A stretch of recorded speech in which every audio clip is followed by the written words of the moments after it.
we're talking about motivation and engagement, two interrelated concepts. So let's use this example, the example of running the mile. I recently was at a school visiting, doing some work with some teachers, and had a little bit of free time, and I wanted to go visit the classes that I remember having the most fun in. So I was thinking about my electives, my art classes, my woods class, the ones that I self-selected. But I also remember having a lot of fun in PE. Because I was thinking about motivation and engagement, I want to go the places where I feel like I was the most engaged. And so I went to go visit this physical education class, and the kids were all lined up, taking roll in the gym.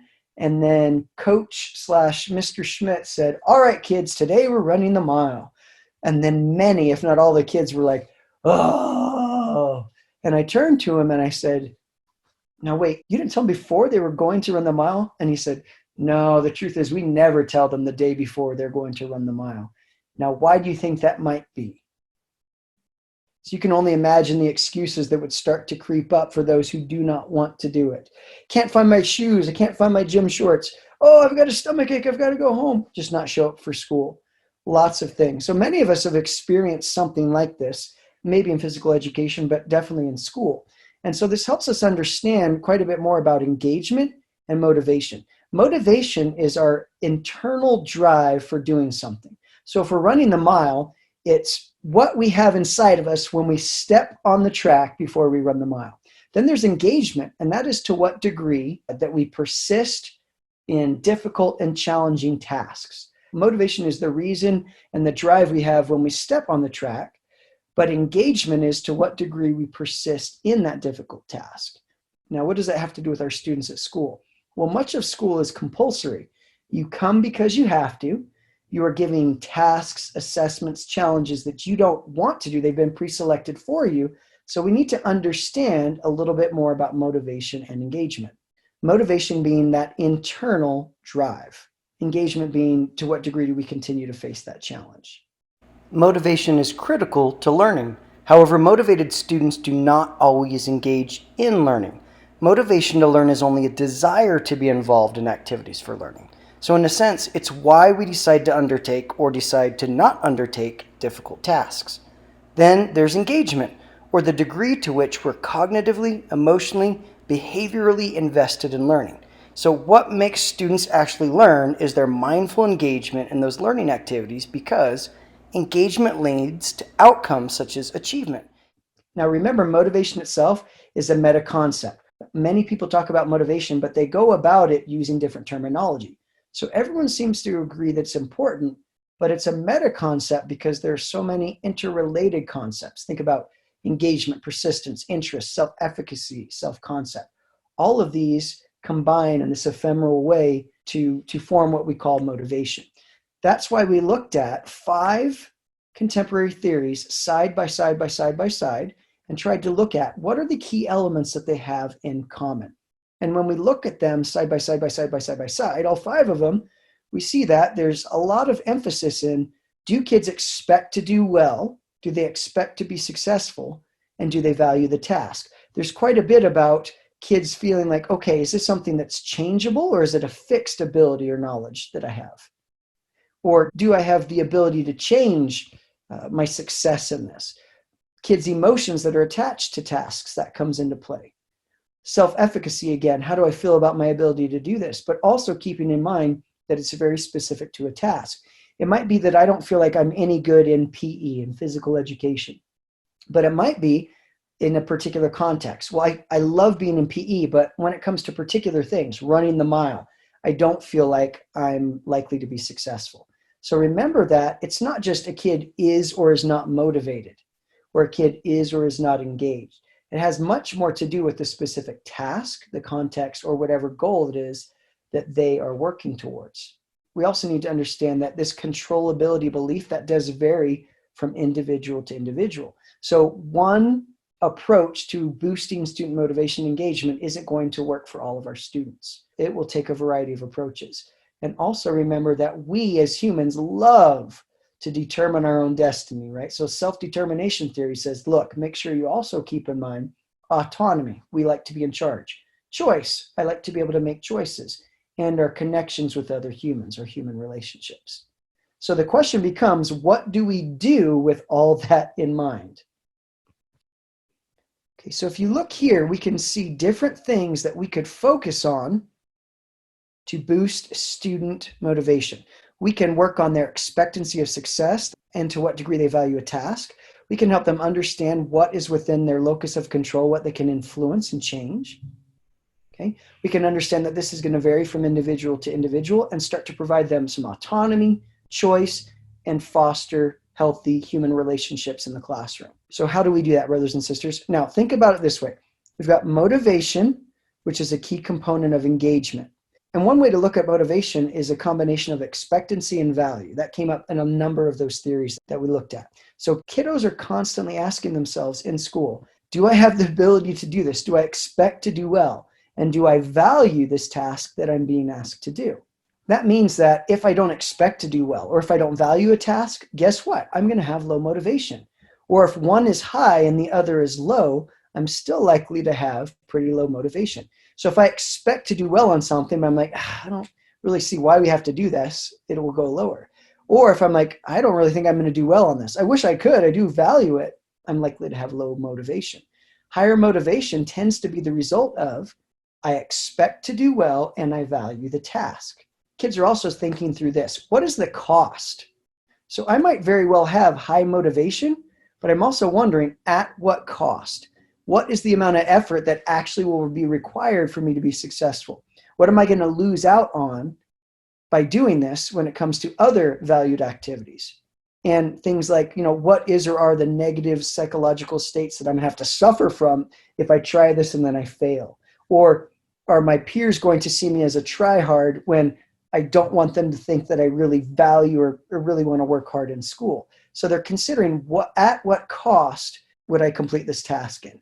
So let's do this. Let's pretend that you are assigned to run the mile. You showed up for class today. We're meeting in the Hinckley, okay? And we go out back and I say, all right, we're going to run the mile. You're going to go out the back of the Hinckley, and I have cones set up, and you run all the way up the hill to that street that meets up with the temple, up around the BYU Idaho sign, and then you come back, okay? And then you need to get back to the Hinckley. You're not allowed to stop, and your goal is to complete the course in less than 5.5 minutes. It's about 0.7 miles. So you should be able to do it in about 5.5 minutes. That puts you at a 9-minute mile pace, or 6 2/3 miles per hour. Honestly, brothers and sisters, that's not really fast. That's just respectable. That's what we're going to do right now. And this is what we'd always say. Before you go, I want you to assess to what degree do you value being able to run up and back and around in less than 5.5 minutes. Everybody right now, think about what your score would be on a scale of -5 to 5.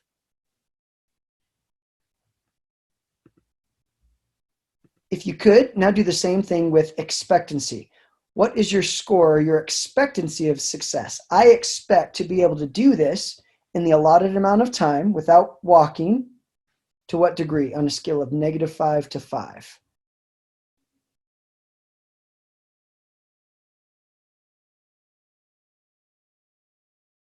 So what we've done in the past is we've actually done that pretest and then had people go out and run and then shown them the correlation between their combined score and how they actually did. And sure enough, value and expectancy tends to predict motivation as well as success on these types of tasks. And you can do the same thing in the classroom. Okay, I'm not saying you need to pre-assess every student for their value or their expectancy, but be aware that you have kids who are all over the spectrum.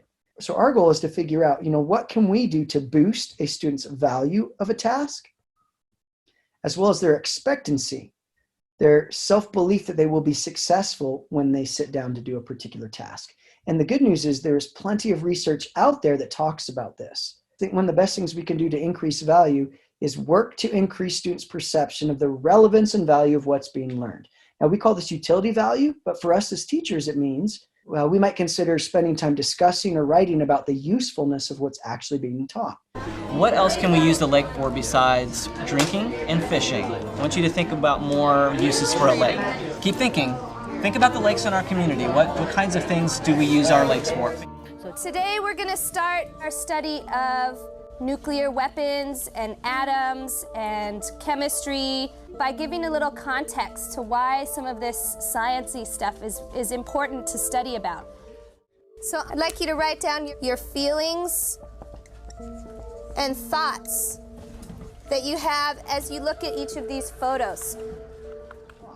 So don't blaze through those essential questions. Don't blaze through those conversations about how we could actually use this, or the examples you provide of different individuals of how they use this knowledge piece or these skills that we're working on. That needs to be a quick but very important part of the lesson, a regular part of what we do to increase the utility value. Also, we find that by allowing students to make choices, or by us increasing the perception of choice, that boosts value. We value greatly the ability to make choices. For example, we might offer a choice in how students approach a particular task or how they demonstrate mastery. You can do it this way, or you can do it this way, or a way that you can come up with that meets the criteria. You can offer a choice between this assignment or this assignment, as long as it works towards the same learning objective. If you want to stick with me while I do number 2 on the board, okay, we'll do it together. If you feel like you don't need my support, you can go ahead and work on your own. Give a choice about how you want to read this article. Option 1 is this. Option 2 is the exact same article. The only thing is Ms. Markoff, Ms. Eshelman, and I have taken. When teachers enable choice, they're setting in motion a child's ability to direct interest towards something that matters to them. If we can capitalize on the interest that a child has, what we've done is taken some of the difficulty out of learning it. In my book, I Am Malala, the city that they live in is in war. We want students to push their developmental range. We don't want them to shut down and be discouraged, but at the same time, we want to push them to the greatest level of challenge that they can do with confidence. Let's get started one person at a time. We're summarizing. Ready? So. Oh, book choice is everything for getting a lot of kids to read. In my book, Does My Head Look Big in This? People have started to accept Amal for her choice to wear the hijab. So I give them about 10 different books to choose from. I tried to include different themes that I thought would resonate. When they choose their book, we use a protocol called PICK, P-I-C-K. And the P is whether they understand the book's purpose. The I is to reflect on their interest level in the book's topic. The C is comprehension. If they open it up and read a passage, do they remember what they read? That shows comprehension. And the K is for do they know the words? So when they read, are there more than 5 words that they don't know? That book is too hard. So we go through the pick process for students to choose a book that they like, but also is at their reading level. Their choice of a book can give a teacher a sense of where they feel competent and also give the teacher insights about where it would be important to push them. So either choice or the perception of choice. Now, by the perception of choice, I don't want to manipulate kids, but I know this works well on me. My wife does this to myself and to my sons all the time. She'll say, guys, got our meal plan planned out this week, but I wonder what vegetable we should have tonight. Should we have broccoli or carrots? People are like, broccoli's disgusting. We're going to have carrots. She's like, all right, if that's what you choose. And she's done it to me before. Hey, honey, what do you think for our vegetable tonight? Should we have broccoli with cheese or without cheese? What do you think? I'm the man. Thank you for letting me decide. With cheese. And all she is doing is offering the perception of choice, or choice between 2 plausible options. We can do both of these often and repeatedly with our students. And I usually base that on past student projects or performances. Say, here's some things we've done in the past. Both of them work towards the learning goal. Same success criteria, you choose which one. When kids get older, I start to offer up other choices, like if you'd like to do this in another way, then you just need to sit down and visit with me about how that will meet the criteria. If you have a student who you feel like just doesn't value education in general, think of it more as, how can I help this student to value this particular task that we're working on now? Talk about the real world. Have them write and discuss why it might be useful. Because sometimes we say we don't care about anything, and what we're really saying is, I don't care about 90% of the stuff that goes on around here. But also offering choice, this might be a wonderful opportunity to pull a kid aside and say, hey, I'm talking to your other teachers. I know that you do really, really well in your arts class, and if you can come up with a way that you feel like meets the final project part of this assignment and where you want to go, just let me know. I'd love to see what you're able to put together. It might also be, though, that we need to work on boosting that student or all of our students' expectancy. And this is a really important and challenging thing to do, where we go to attribution retraining, or we start to work to change kiddos' cognitive perceptions of what we mean by success and failure. All of us need to work to change our mindset, including our students, that success is within our control. Some of us start to believe, I cannot be successful. It's out of my control. Also, that difficulties aren't just brick walls that we hit up against, but they can be overcome. And so we have these types of conversations, and we use this sort of dialogue with our students. All right, so I hear you saying you're stuck at this point. Let's see what we could do right now to get beyond this, that type of thing. And then also helping our students see really clearly the connection between their effort and the success that they have on tasks. So when kids are successful, you go back and visit with them or a group of students or the class and say, wow, this was really challenging to get it just at this level that we talked about in our criteria here. But we did it by following all these steps and being willing to go back and revise, making very, very clear, explicit that connection between success and their own effort. Not praising them for being smart and being awesome, but looking at the connection between these two, effort and success. Now, one framework you often hear a lot about is the growth mindset. The original framework, the true core framework, says we need to help students understand that intelligence is malleable, right? That we can actually grow and change our brains by learning and trying new things. And also that there's tremendous power in persistence in the use of strategies. So I'll use a quick example. My first teaching job was actually in reading intervention. And I started with 7th and 8th graders who had been pulled out of both of the electives that they had signed up for to spend an hour and a half in a reading intervention class with me. So you can only imagine their frustration of that. And the frustration they have in years of public school and feeling like that they are not good readers and sometimes being told, I am not a good reader. So that was one of the first conversations that we had was from the get-go. I said, look, if I were you guys and gals, I would not really want to be in this class. Sounds like you lost both of your electives. And I'm really sorry about that. But I'm telling you right now, no, the difference between someone who feels like they can read really well and someone who struggles, the only difference is that there are a few tricks that these people have learned how to do. And in this class, we're not going to waste your time. We're going to show you that by learning a few strategies and by putting those to work, we can actually change our ability. We can go from feeling like we're not a good reader to actually being very successful. And then I give examples of things that I've learned to do that I thought were hard in school and out of school, and some things that I didn't do really well at. I tried and I wasn't successful, and why that might be. I had them share examples, but it's helping them understand these two principles, right? That our intelligence is malleable, that we can grow and develop over time, and we do that by persisting and using specific strategies. One last element to consider is this. Remember, we also have to help mitigate this cost. Kiddos are asking themselves, okay, if I do this, at what cost? What do I miss out on? So one thing you can do, particularly with students who are associating with groups that aren't into school, right? So if I'm a kiddo and I identify with an underperforming group, teachers can and should provide opportunities to reflect on and write about what kids really value. So just allowing students to affirm their values. By allowing space in your class to write about this, you are affirming that what they value is relevant. And there's less pushback in the brain for things that might not jive because they're school and not cool. Now you can also work on, this is really important, you can work on fostering students' sense of belonging in an academic setting. Many of us don't feel like we belong in a math class or in a group or in school.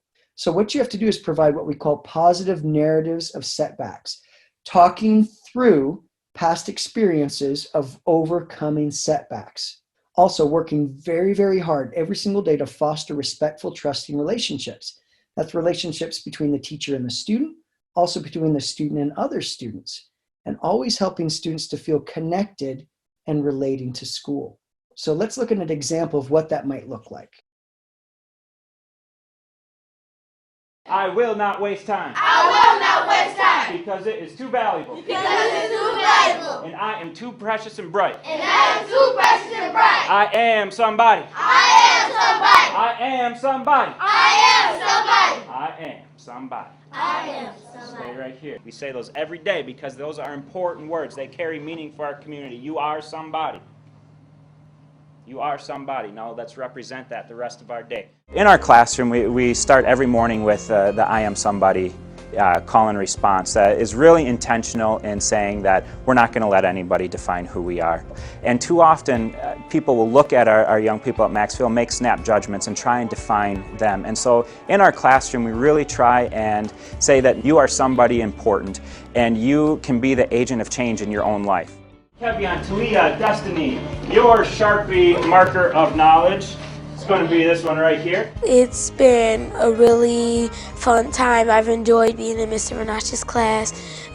We do a lot of activities that involve learning, but we do them like they incorporate into our learning so that like it's not all just reading and doing boring stuff, because it actually helps us focus better because we're not all tight and staying in our chairs all day. I see my classroom kids more than I see my daughters at home a lot of times, and that carries extra meaning for me because everything that I do and I want my young people to accomplish that I work with in school are the same exact things that I want for my own daughters as they grow forward, and to know that I play a role in that, however small it may be in the grand scheme of things, I can't really put that into words. And at the end of the day, if I can go to bed knowing that my kids have the hope and promise that education brings to them for their lives, I can sleep well at night. So overall, those are some key considerations when we look at student motivation from a variety of perspectives. So when we look more closely at attribution theory and social cognitive theory, we should wonder what are some ways that we can help with this element of emotion and how it impacts the degree to which students value a task. We should also wonder, when it comes to student self-efficacy, what can we do to help our students anticipate success in tasks, contexts, and settings where typically they haven't experienced a lot of success. In other words, how do we take our students from this feeling of I can't do this, to a stronger self of self-efficacy where they feel like I really can do this?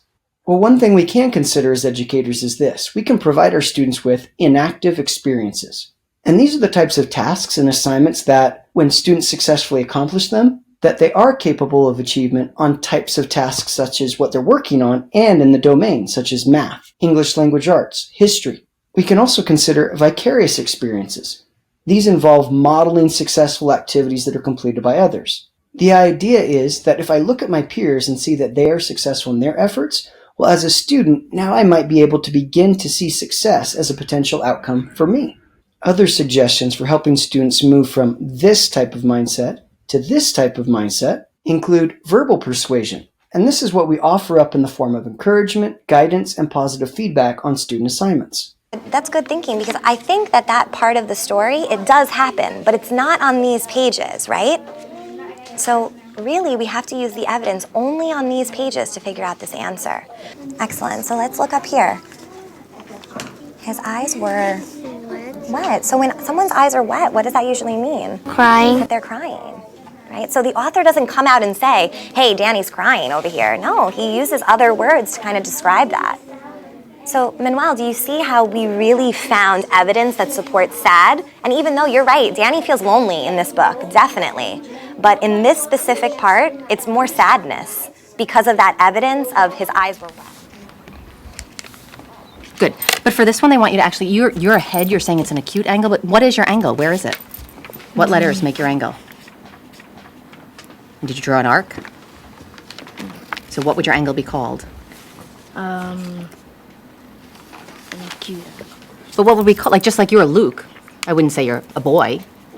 I wouldn't say little boy, I would say Luke. So what would we call this angle? What would its name be? How did we name, when we named the point, what's this point called? Point B. Good, what's this point called? Point G. So when I look at this angle that you've given me an arc for, what would we call it? What are its letters? A, C, and D. Excellent, can you write that down? You don't have to erase, that's fine, you can put it underneath. We also need to look for opportunities to provide mentoring or consistent, positive one-on-one interactions with our students. Hi. How was your day? Good. One strategy we utilize is our check-in and check-out system, where Adults are meeting with kids every single day, and it's not their classroom teacher. Yes, I do. We have 41 students on check-in and check-out here. You're going to do great, aren't you? And we identify the students that just need a little bit more support, where they're struggling meeting some of their requirements on an educational level, but more of a social and emotional level as well. You did? I'm so proud of you. The child knows every day they come in this building that somebody's excited to see them in the morning and excited to see them right before they leave. Hey, Mariah. Hi. You ready to have another great day today? Yep. My check-in, check-out buddy, her name's Mariah, and she's in 4th grade. She has 3 goals every day that she works on.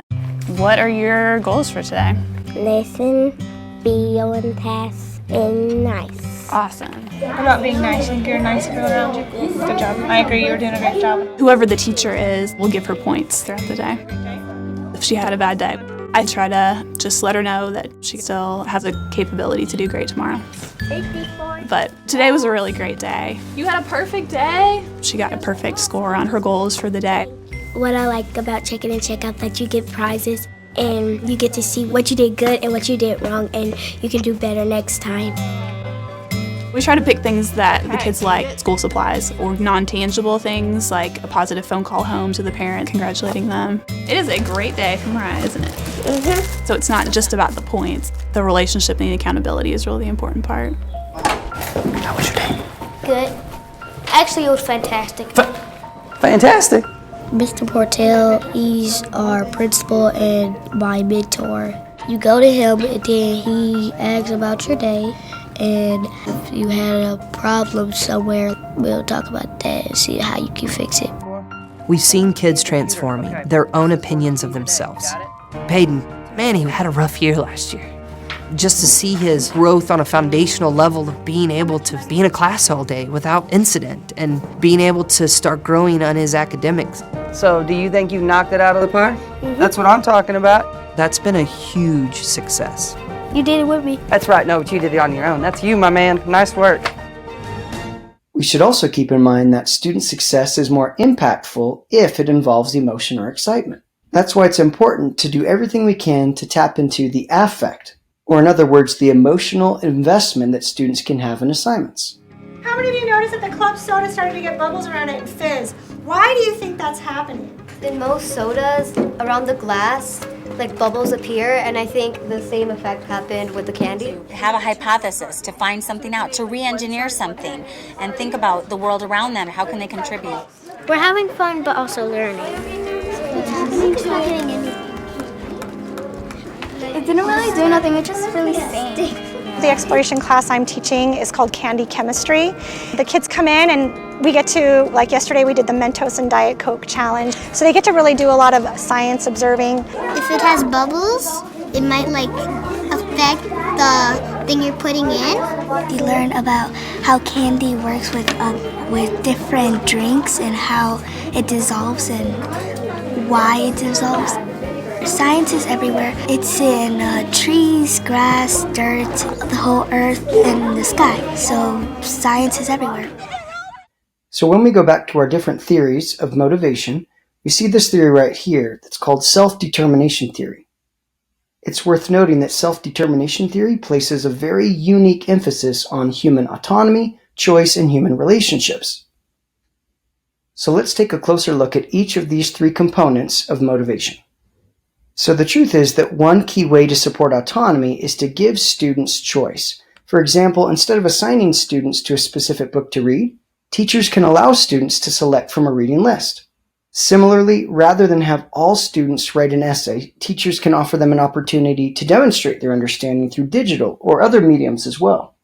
Teachers can also work to cultivate competence. We can do this by introducing activities that are what we call optimally challenging, and by providing specific feedback. The type of feedback that we want to provide is non-critical feedback with information about how to master a task.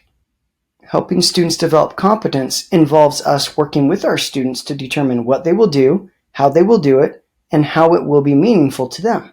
Another way to think about this is how can we help our students to own the material so that they want more? Each of these key elements, autonomy and competence, can be particularly important to adolescent learners, who on occasion resist adults' attempts to influence their personal goals. And finally, we have relatedness. Relatedness refers to the desire we have to feel connected and cared for by others.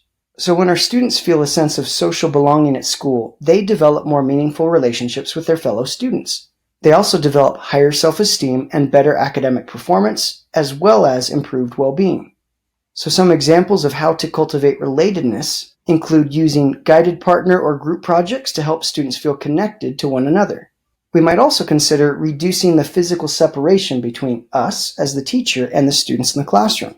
For example, some teachers have even removed their desk and instead structure their classroom in various shapes such as a U-shape, so that they can move around and interact with the students more regularly.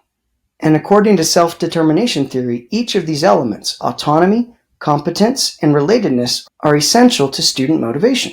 And when we look more closely at motivation as described through self-determination theory, we see that there are two different types of motivation: intrinsic motivation as well as extrinsic motivation.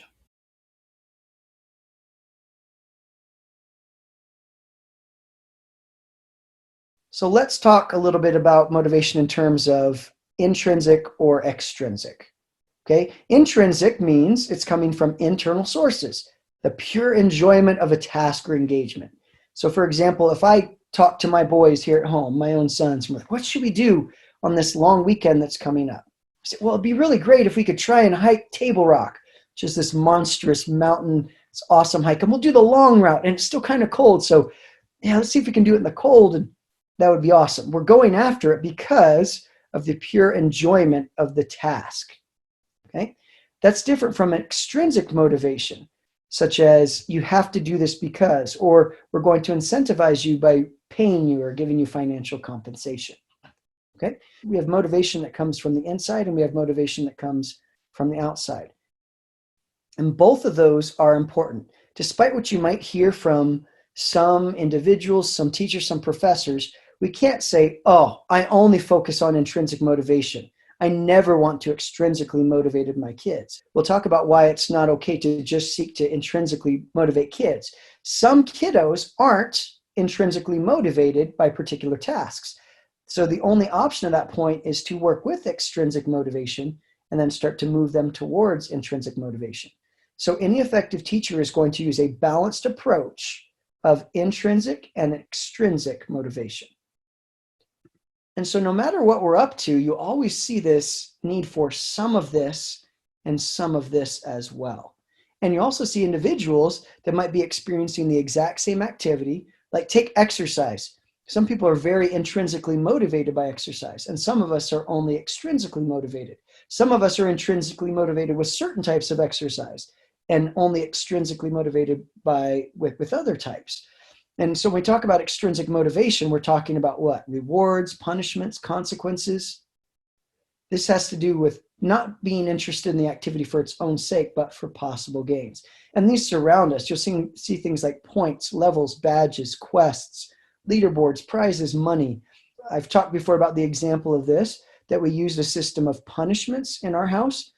We've talked about the intrinsic value and need to be kind in our words. We've read in the words of James in the New Testament, but despite our best efforts to talk about the intrinsic reasons for having clean language and kind words, we're really just having the most success with our boys who are younger of saying, okay, when you use a mean word or a naughty word, you're putting money in the jar, and we've got a leveling system. Some words are worth a quarter, some phrases and words are worth $1. And so you notice we're trying to do both. We're trying to work with the intrinsic reasons why this is of value, but also using a system of extrinsic motivators when that's where our kids are at. Now, why do people worry so much about extrinsic motivation? Well, one reason is this. This is called the over-justification effect or attribution theory. And it states that intrinsic motivation may be decreased by extrinsic incentives. In other words, if a person is intrinsically motivated for something, and you start to offer extrinsic incentives, that actually reduces their intrinsic motivation over time. In other words, rewarding people leads them to favor their behavior to the extrinsic reward rather than the intrinsic activity. So for example, let's do this. Angela really loves to write or to paint, okay? If her friends offer to pay her for writing essays or for her artwork, it's possible and very likely that her intrinsic motivation to do either will decrease because Angela might start to focus more on getting paid for writing or for her artwork than doing it out of pure joy. But the truth is that there is a tremendous difference between extrinsic and intrinsic motivation at different age groups. Now let's take a look. If we've got itty bitty kids or kids in general, we find that children are more motivated extrinsically rather than focusing on the intrinsic part. Now, kiddos do seek approval from teachers or peers so they won't be looked upon negatively, but they are largely influenced by their environment. So at this age, it's very difficult to talk about abstract notions of why we should value something intrinsically. That's very difficult to do. Not to say we don't or shouldn't do it, but we also need to understand that achievement rises faster with extrinsic motivation. So I can sit down with my itty bitties and talk about the intrinsic value of working hard to learn our times tables and things like this. And at some point a kid's going to say, but do we still get our stickers? Or do we get candy when we get them all crossed off? Because sometimes we need tangible evidence that we have reached our goal. So it's going to be a balanced approach of intrinsic conversations and fostering that, but also extrinsic rewards. When it comes to teens, there is still quite a bit of extrinsic motivation, but these kiddos are beginning to develop the need for intrinsic motivation and rewards. As they go through self-actualization, they figure out what it is that I really value and start to work harder towards those things. As adults, we tend to be much more intrinsically motivated, but external rewards, when they're offered, and this is one of those times when external rewards can be offered, but it might actually decrease our intrinsic motivation for something. So for example, I love to run. I really love to run. I feel good about running. I enjoy it. Now let's say this would never happen. Someone starts to pay me. We're now going to pay you to endorse our shoes and da-da-da-da-da. It's possible that if I did it before because I loved it and now I'm being paid for it, it's likely to decrease my intrinsic motivation. But there are some times where extrinsic motivation is absolutely necessary to what we have going on. So you think about something that you do right now only because you have to. You're really only doing it for a reward, to avoid a punishment, or to avoid a consequence. For example, think how many of you, brothers and sisters, are in a job right now that you really don't like, but you do it because you need the money. And that doesn't make it bad. That just means you're not at the point where you're intrinsically motivated. I just want to do a good job in everything I do, no matter what I'm doing. Well, it's a situation where extrinsic rewards are still necessary. So your kiddos developmentally will be at different places, requiring us to use a balanced approach.